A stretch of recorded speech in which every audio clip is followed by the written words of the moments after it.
Association. On this fundamental issue, I will not yield, and Planned Parenthood will not yield. All the odds are against us. Faithfulness is the word. My religion compels me, and I love it for it, to be against discrimination of any kind in our country. Our rights come from nature and God, not from government. All God asks of you is faithfulness, faithfulness, faithfulness. Fighting for the family, standing for the church, laboring to return to a moral and biblically based culture. This is the American Family Association at AFA Today. And we welcome you to New York. Kevin McCullough saying thank you for being with us for the beginning of a brand new week here on AFA Today. We've got lots to get to, as we do each day, where we try to obliterate confusion, amplify truth, and to pursue clarity together. It is kind of the erstwhile call of what we do while we gather ourselves here each day. And I'm just grateful that you come on back every single day. Kevin McCullough, my name, 888-589-8840 is my phone number, 888-589-8840. You know, in reflecting upon the Holy Weekend, and I don't know what you did. Did you or did you not do something different this year than perhaps you had done in the past? You know, it was interesting here in New York because we had nice weather, which we had not been having for most of the spring so far, and it was a good thing.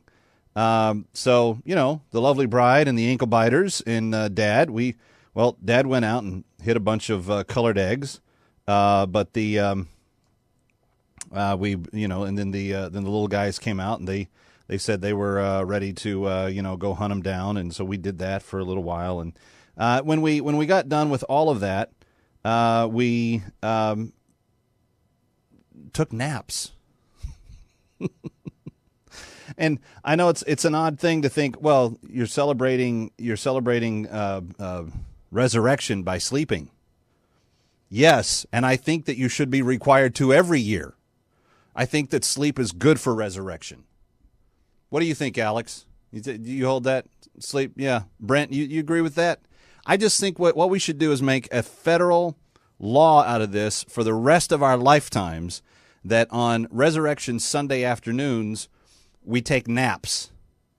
I just think it would be a helpful thing. I could be wrong. 888-589-8840. Anyway, some actual news to get to today, and we've got a lot. We've got a lot to get to because you've got, the Ukraine's a mess. You've got stuff happening around the globe. The South Korean president's calling the people that were running that ferry murderers. And I wrote about the ferry boat briefly over the weekend, and I'm assuming it will appear at onenewsnow.com soon. But the idea, and I'm captivated by this idea. The idea, when we came to the airwaves on Friday and we talked about the North Dakota situation where a judge had said to the citizens of North Dakota, your voice doesn't matter. Your ideas don't matter. Nothing you have to say there locally has anything to do with what you will or will not be allowed to do by way of creating laws. So you have this actual, determination made by a judge, kind of overriding the will of the people, kind of not focusing on the people's rights or their decisions or the things that they had determined legislatively. No, instead, what you had was a judge that came in and said, "Yeah, you know what? We're gonna make this decision for you, and we're gonna see to it that this is how you handle it in terms of their abortion law." And all they wanted to do was to make it not possible to take the life of someone whose heart was beating, and you could actually detect that it was beating. So I wrote this piece, and I titled it, "Why Do Judges Execute Innocent Children?" Because, see, I've had the debate about capital punishment for years and years, and people, well, if you're a Christian, you're supposed to be against the death penalty, which is a farce in and of itself. But at the very least, you should say that Christians are split on the idea and that there's a wide swath of people that line up on both sides of that from a doctrinal and theological perspective. But aside from that, we get all tangled up about the death penalty and its merits from a biblical or from a faith-based or from a moral standpoint, and yet we don't have anything to say about the fact that this judge said in North Dakota on Friday or Saturday or Thursday that what you can do is you can kill a person whose heart is beating. And so I made reference to the fact that when the ferry went down, the world naturally was saddened and outraged and grieving for the families of these South Korean children that, this is what got me. I'm reading the text messages of the final text messages they send, like, Mom, this may be the last chance I have to tell you that I love you. And they believe that more than 200 of these kids are still trapped inside the hull of the ferry that's now at the bottom of the sea. But this is just, heartbreaking, wrenching in every way. And the captain and the crew, there's now 7 members of the crew that are going to be arrested and tried for negligence or looking out for self-interest in light of passenger safety, et cetera, et cetera. And I'm all for that. I think that all of those things are totally appropriate, and I don't have a problem with prosecution going down. I just want to know if the same thing can be done for the judge in North Dakota that said that we can that the people of North Dakota have to continue to allow the execution of children to happen. It's very, very, very disturbing to me. By the way, there's this new bill in Arizona. We're going to see what happens here. But and here, this is odd. There's such a double standard when it comes to abortive medical services. Have you ever noticed this? People that are supposedly pro-women are very against having any type of regulation be applied to a surgical facility where women go and allow the medical flunky that has a scalpel to cut them open and to do things on the inside of them.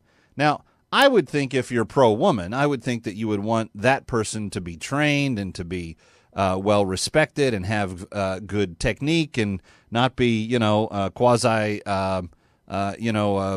flunky on the medical front where he couldn't become a full-fledged doctor. So he's just killing babies because it pays well. I would think that you would want. I would think that you would want, if you were really pro-woman, good care to be given in that scenario. But that's not the case. Every time you have a bill like the one that they argued in Texas where he said, well, we just want these guys to have hospital admitting privileges. We want them to just not be the bottom feeders of the medical world out there. Is that too much to ask? Can we simply say it's better for women not to have, scavengers doing all of the medical procedures in that situation? No. If you do that, you're against women. That's the argument that gets made. You're against women if you want any type of medical competency to be applied. Now, I understand why that's a double standard, and I understand why they have a hard time getting their head around it, but it is completely inconsistent with being pro-woman to be pro-abortion. That's just the truth. But in Arizona, they're waiting for something today, and that is there's this bill that has just been passed, and evidently in the past, and I got to give it to the pro-aborts, they really know their community organizing.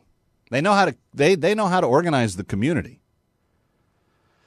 They've had a law in place that said even though all the other medical places in the state of Arizona that are licensed by the Department of Health Services, even though they have to meet certain standards and can be inspected at the drop of a hat, evidently, previously health officials have had to obtain a warrant to inspect an abortion clinic. Now, why is that? Hospitals, you got to let them right in to see everything that's going on. Doctors' offices, you got to let them right in to see what's going on. They're allowed to inspect and to see if you are certified and up to your allowable whatever standards for the medical licensing that you have. But in Arizona, when they wanted to go into an abortion clinic, where, you know, if you're actually chopping body parts up and you're killing people through the graphic and violent ways that abortion does, you're probably going to have, you know, more germs and other things that you have to deal with anyway. I mean, just practical common sense would say, if you're gonna have on the spot inspections of anywhere in the state, abortion clinics should be at the top of the list. Evidently, that wasn't the case. So now this bill holds abortion clinics to the same standards as all other health facilities. But again, why the double standard? I thought we were supposed to be for people's safety. Well, obvious double standard, exception realized. We don't care about the health of children. We just care about the health of everybody else. But I thought that was the ideal for being pro-woman and pro-health and all the rest of it. Now, this bill that they just passed in Arizona also says that if an adult tries to take a minor out of state to obtain an abortion and avoid the parental consent laws, that it would be a crime. And they want to require that any time a child is born after a botched abortion, it has to be reported, and all efforts to save that child's life have to be reported as well. The question is whether Planned Parenthood will appeal the law because the organization billed the legislation as an effort to harass women. In spite of the fact that its Glendale abortion facility failed an inspection last February. They failed an inspection. Get this. We paid them $1,600 per kid that they killed. Planned Parenthood, that is. We paid them in the last go-around when we have the budget numbers to show for it. We paid Planned Parenthood $1,600 every time they knocked a kid off. You're going to die today. Okay, another $1,600 from the federal government, please. That's how much we gave them. But they weren't allowed, they didn't have to have their clinics inspected. They weren't expected to follow the laws. And when they have a law like this that comes up, they just call it harassing women. 888-589-8840, 888-589-8840. Why are abortion clinics given such long latitude of double standards, particularly when it comes to operating cleanliness and safety? Any idea how that happens? See, I say this in my piece that's out today. Obviously, if you have a discussion about this at all, you're dealing with a double standard from the beginning because abortion medical flunkies that do these procedures, they're not doctors. They're not people that took the Hippocratic Oath. First, do no harm. They're not that. They're cowardly little insects of the medical world that make a living off of killing the most innocent people among us. And after the Thursday ruling in North Dakota, they do it while knowing that the heart is beating. See, to me, the worst thing that happened here, the worst thing that happened in this instance, has to do with the fact that what they ended up doing was, that this judge ended up doing, was keeping the executions of children going, not in the vacuum of evidence being present that they're human beings, but in the tremendous presence of evidence that they're human beings. And I just got to ask myself the question: how is that good for women? How is that good for the voters? How is that good for any of the people involved? Obviously, it's not good for the child, but. I just think it's simple. If you've got a heartbeat, we don't get to kill you. Does that make me crazy? If you've got a heartbeat, we don't get to kill you. Does that make me nuts? Does that make me some sort of right-wing wacko? If you've got a heartbeat, you deserve your chance to live. 888-589-8840. I'm just curious what you think.